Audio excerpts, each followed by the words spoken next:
Selamat datang di channel ini. Video kali ini kita menjawab pertanyaan dari rekan-rekan sekalian. Pertanyaan datangnya dari Of King Baper. Dia menanyakan bahwa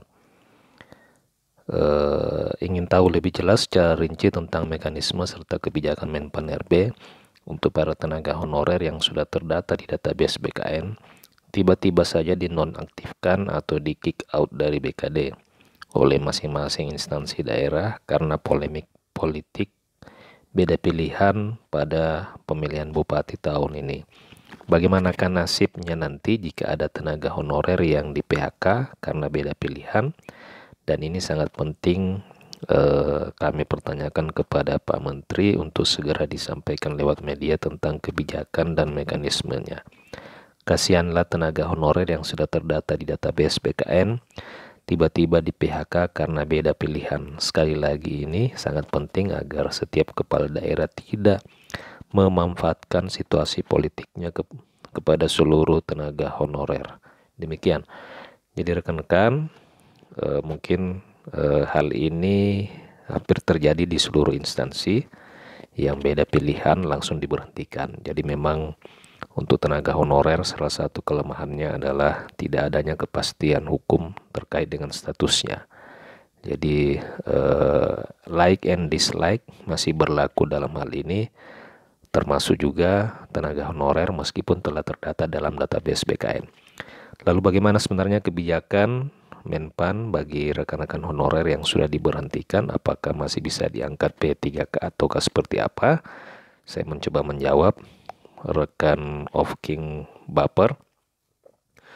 Untuk berdasarkan informasi yang dirilis oleh Menpan RB, setidaknya ada 3 syarat pengangkatan honorer. Ada 3 prioritas pengangkatan honorer. Yang pertama adalah honorer kedua, kemudian honorer yang telah terdata dalam database BKN, dan honorer yang bekerja di instansi pemerintah. Jadi 3 kategori ini yang akan diangkat menjadi pegawai pemerintah dengan perjanjian kerja.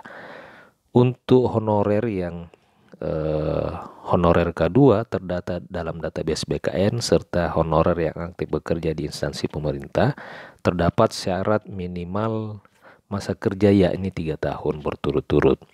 Jadi rekan-rekan sekalian, selama 3 tahun berturut-turut harus aktif secara terus-menerus, ya, harus aktif secara terus-menerus yang dibuktikan melalui SK pengangkatan.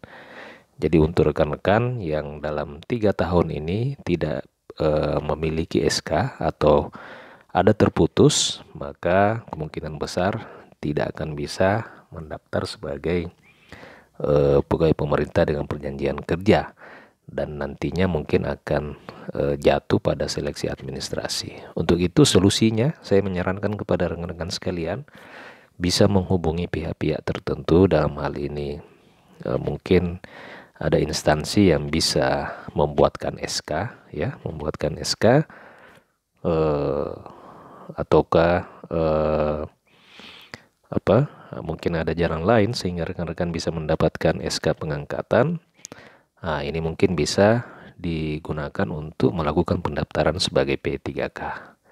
Jadi seperti itu. Jadi jika ada terputus, maka kemungkinan besar tidak akan bisa diangkat menjadi pegawai pemerintah dengan perjanjian kerja. Kemudian rekan-rekan sekalian, dari Saudara Odan Surbakti Karo, izin Pak mau bertanya apakah SK honor yang dilampirkan di pemutahiran data Kemendak Non-ASN SK dari tahun 2018 sampai SK 2004, apakah sudah ada aman datanya di DPTJM-nya? Juga sudah saya lampirkan di pemutahiran data Kemendak Non-ASN 2024 ini. Kalau Pak Odan sudah memiliki SK, kemudian SK itu didukung oleh didukung oleh tanda terima gaji, ya, karena biasanya sebagai bukti rekan-rekan sekalian bisa dinyatakan bekerja di instansi pemerintah tentu ada pembayaran gaji. Tetapi biasanya dalam penerimaan P3K hanya akan dilampirkan SK pengangkatan. Jadi jika sudah ada SK 2018 sampai dengan 2024 tidak terputus, maka insya Allah rekan Odan Surbakti itu akan aman pada penerimaan P3K pada tahun 2024 ini. Nah rekan-rekan, demikian terkait dengan tanya jawab dari rekan-rekan sekalian. Yang pertama adalah terkait dengan pemutusan hubungan kerja, apakah honorer yang di PHK itu bisa mendaftar P3K, kemudian apakah sudah aman dari SK 2018 sampai dengan 2024. Jika memang dibuktikan secara fisik dan SK-nya asli, maka insya Allah akan aman pada saat mendaftar di seleksi P3K 2024. Demikian rekan-rekan, jika rekan-rekan ada pertanyaan silakan aktif terus mengirim pertanyaan di kolom komentar video-video saya di channel ini. Insya Allah saya akan menjawabnya. Terima kasih, sampai jumpa di video berikutnya.